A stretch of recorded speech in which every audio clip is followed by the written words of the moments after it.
Hello, everybody, and today we're going to be talking about the 500 and the directive.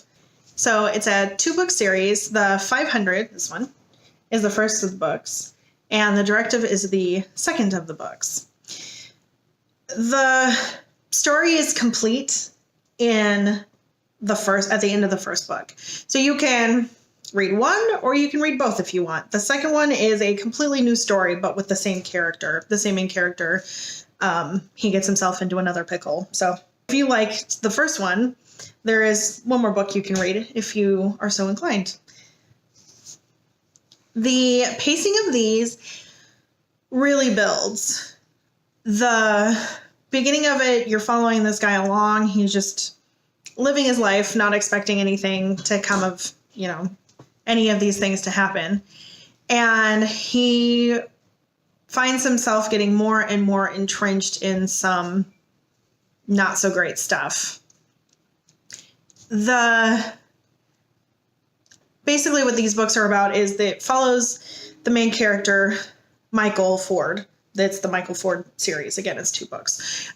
And he goes to school to be a lawyer, does well, but he ends up getting a job opportunity that's way better than what he expected.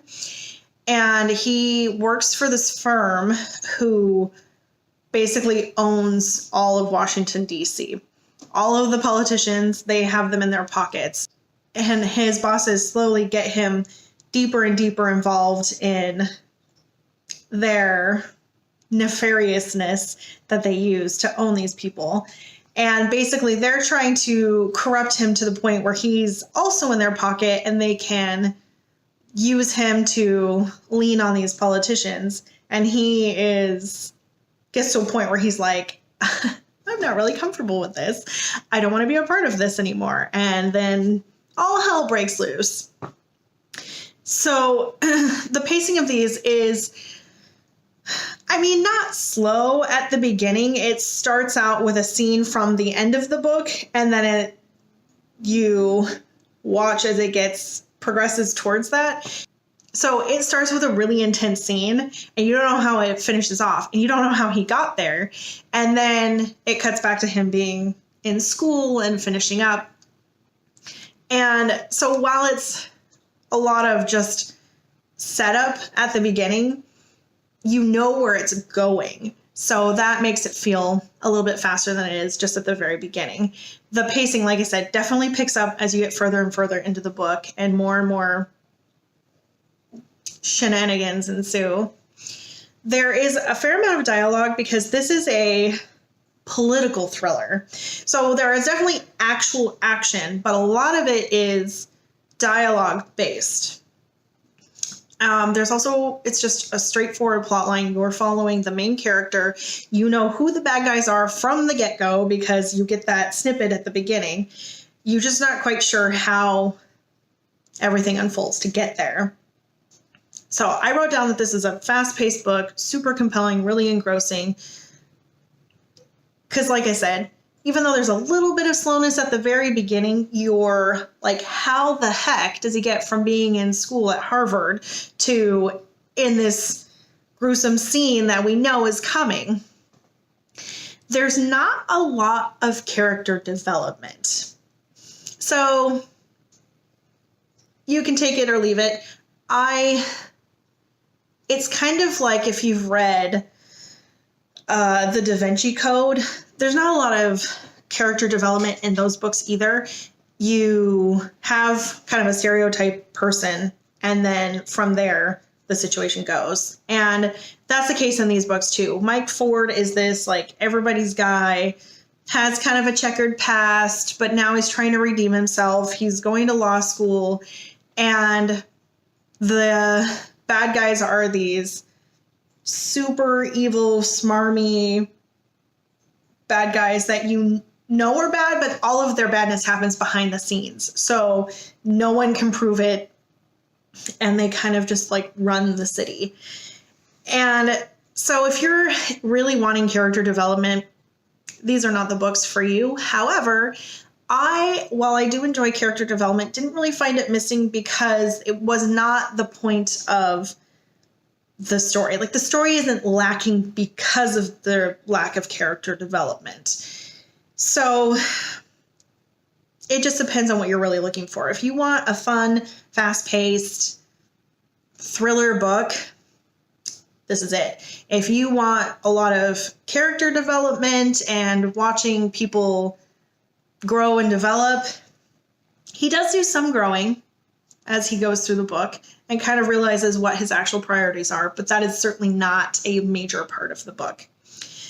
The focus of the book is just on him. There are some super minor secondary characters, and the main bad guys are the same main bad guys throughout the whole book, but the focus is definitely on him and how he's going to outwit these major people who have been outwitting the smartest people in Washington, D.C. for 50 years. Like, how is he going to do that?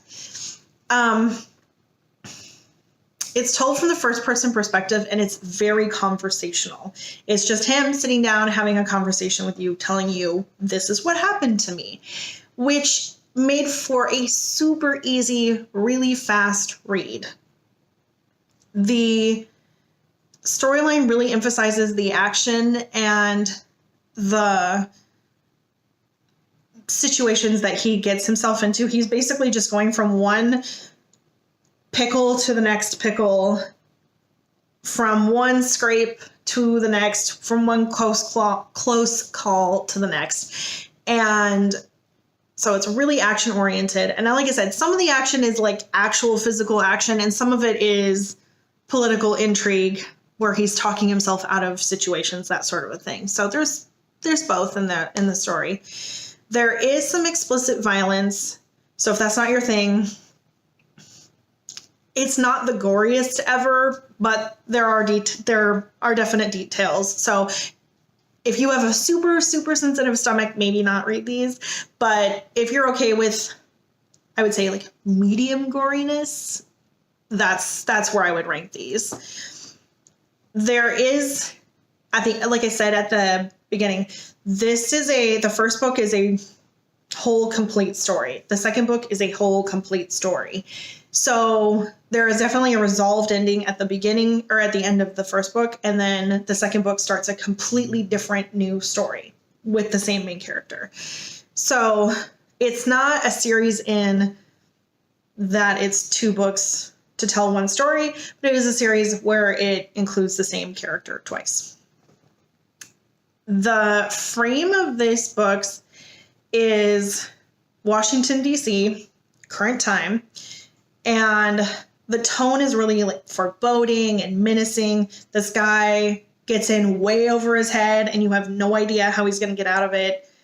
So you spend the entire book watching him trying out with these guys and knowing that it's not going to work out for him because of the snippet you get at the very beginning. But you don't know how that is actually going to play out. So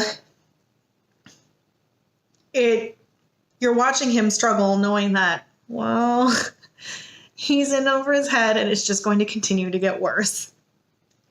These are very, very solidly political thrillers. It does not involve any actual people. It's not trying to involve any actual people. So it's not, while it's set in like current day, it's not based on any sort of reality at all. So just something to bear in mind. If you are like, yeah, I enjoy political thrillers, but I don't want to get involved in actual politics, no worries. This is not based on any sort of potentially true story whatsoever. The audiobooks for these are okay. The narrator does an okay job. However, it's a male narrator because it's a male main character, and he does horrible female voices. Horrible. Now, there aren't very many female characters, so it's not the end of the world. But if that's something that really bothers you, like at first I was like, oh no.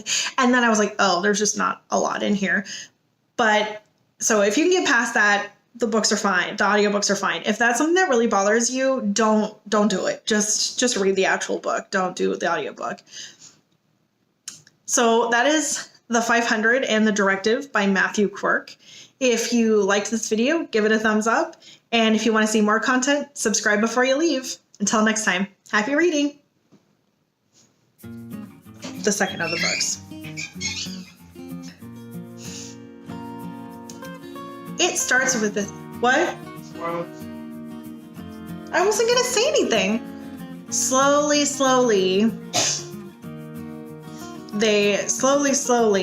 his bosses get him deeper and deeper